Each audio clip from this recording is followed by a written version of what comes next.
Thank you, Chairman of Community.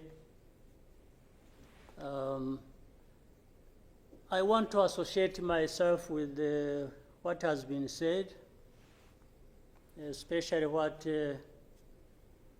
our sister President Samia Suluhu has just mentioned. But before that, let me raise a couple of questions maybe to guide us. I don't know if that is possible. One, is there anybody among us who did not see this coming? I for one, I saw it coming to be where we are now. I saw it coming because I did not see who was taking charge of the process, who was listening, who was trying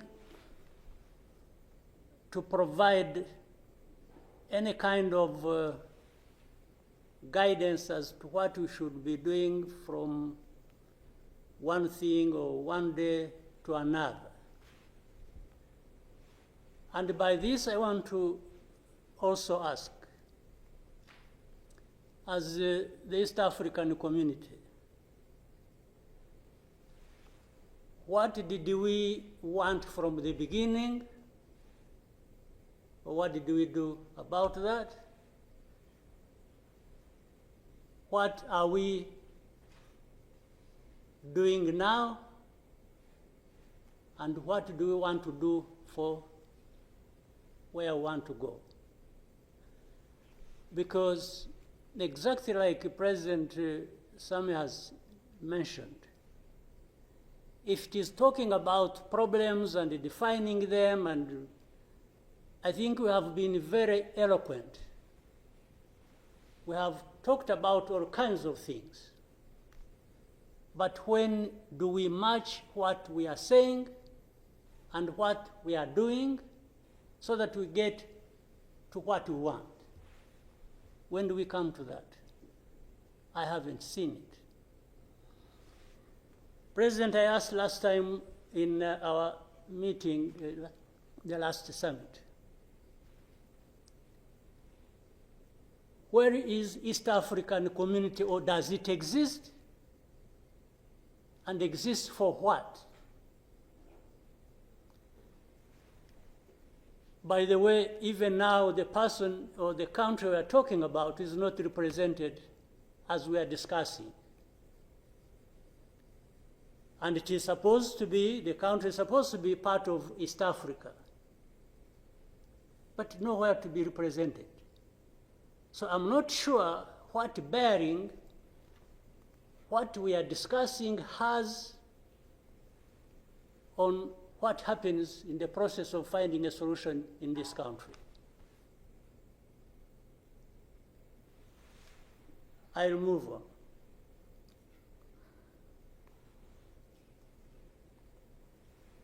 The conflict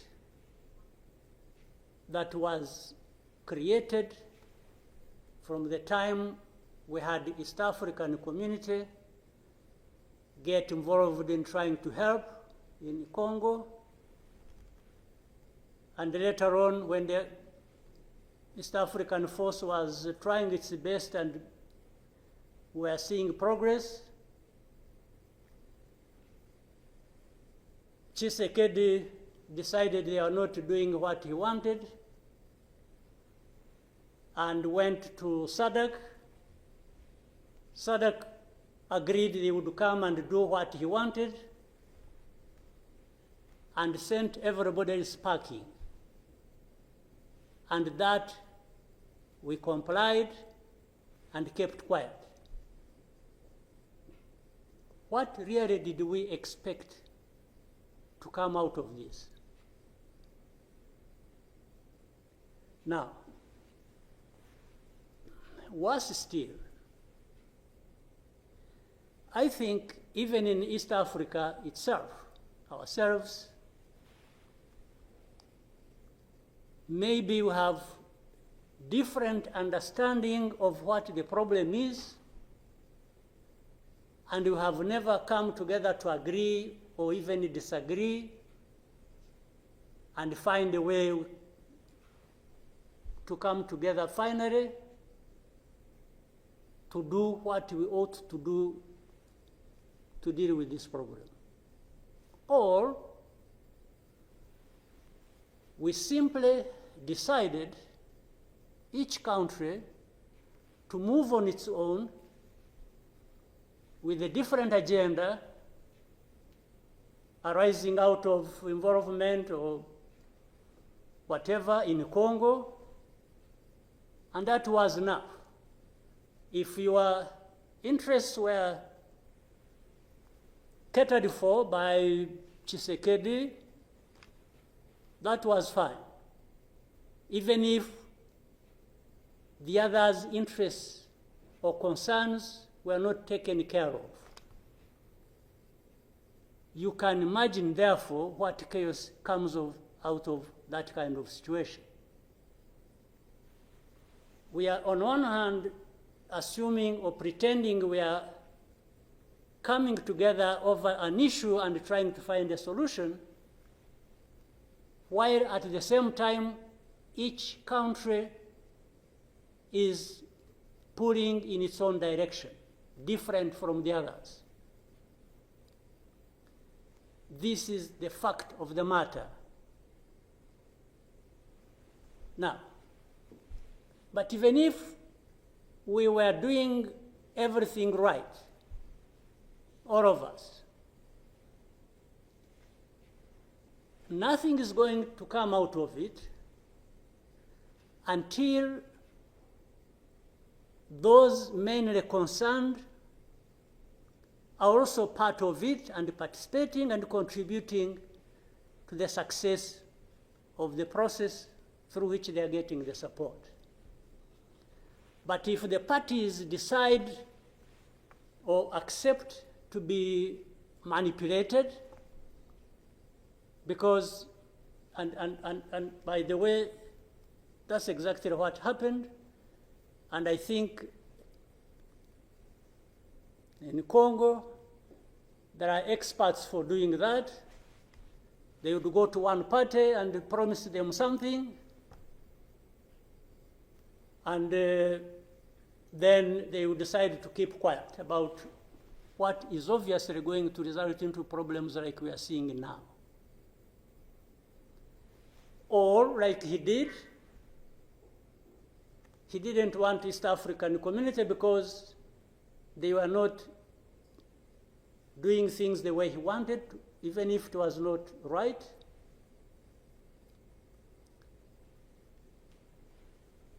He got rid of them and he decided to bring in SADC. SADC was, without any question, coming to assist Tshisekedi to fight alongside FDLR, these murderers of our people here in this country, to fight against mercenaries, and to have Burundi on ethnic political basis decide to support Tshisekedi in whatever endeavor, including exactly doing what those murderers did to our people and what they are doing in Eastern Congo. They have displaced people, they have killed people, they have persecuted them on a daily basis for who they are. We have refugees here who have been here for the last 20 plus years, just dislocated from Congo and sent to Rwanda because they say these are ethnic Tutsis, and therefore they belong to Rwanda, they don't belong there. And everybody else around, I don't know how many entities we have in Congo, honestly. We have MONUSC, we have some DRC, we have mercenaries, we have Burundi, we have FDLR that has joined them, and everybody is there watching this thing, and we pretend it's like we don't understand what has been going on for all these years. And then when things like this of last week erupted, we behave like we are surprised or we are concerned about humanitarian crisis, about this and that. Isn't persecuting and killing people and displacing them part of that humanitarian concern? So as East Africans, we sit here and then do what about it? For the last 2 days, on Monday and today this morning, I spoke with the President of South Africa, who sought me out to speak with me on this matter because of their involvement in Eastern Congo. And he's also there pretending to be playing a peacemaker role. And he has a force that has been fighting alongside FDLR and has been fighting the M23 on the instructions of Tshisekedi, because these are people who are not supposed to be in Congo, that these are from Rwanda, or the M23 are not Rwandans, please.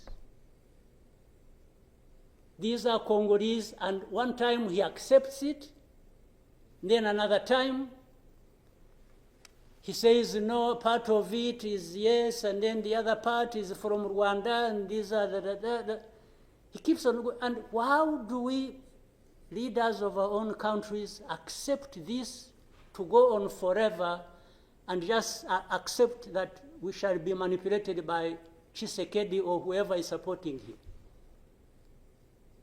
And South Africa dares even issue threats about what is likely to happen after that, and so on and so forth. Of course, we will see what threats they are talking about. Maybe they should have done that exactly for which they have been issuing threats. They should have done it to clean up the mess in Eastern Congo, or to fight back those who have been trying to clean up the mess. So then you have the whole international community just confused. They talked about Rwanda, they talked about the Nairobi process. Honestly, even here, maybe you will help me understand what all this means. The processes became an end in themselves. And the people leading these processes became more important than the results of the processes. The Nairobi process became a Uhuru process. Then the Rwanda process, it's like you can't say anything that will displease President Lorenzo. Definitely, this does not help deal with such a serious matters as we are faced with today. That in the end, just because they can't be addressed, we have such a situation that, like we have now. And if anybody, and above all, I don't understand how Tshisekedi keeps thinking that he will resolve the problems to do with rights of people militarily. Kill them, shoot them, bring in forces that are ready to help, like especially Burundi. Well, I don't know whether that has been helpful for the last few days or weeks they have been doing that. So I want us to, Chairman, Your Excellencies, I want us, whatever we are saying and whatever we intend to do, we capture the context rightly and then proceed based on that, and maybe we can get somewhere. But otherwise, if we keep saying good things, saying that, and to each other, being nice, and then each one fulfilling their own interests other than others' interests, the common interests we have as East Africans, then I don't see how we are going to contribute effectively to finding a solution.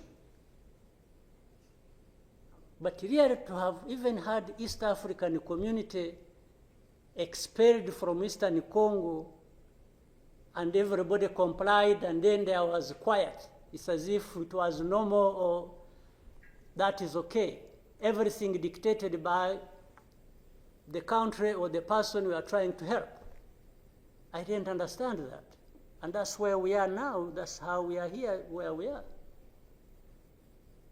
So let me maybe for now stop here. I would really want to hear advice of others, but I think it's not just a plaything. It's not, it's a serious matter, evidently, because it consumes people's lives. And the other day, 2-3 days ago, we lost people. There was a lot of sharing from Eastern Congo, from Goma, and killed a dozen people and injured hundreds. We will definitely take care of that. There's no question about it. Thank you, Mr. Chairman.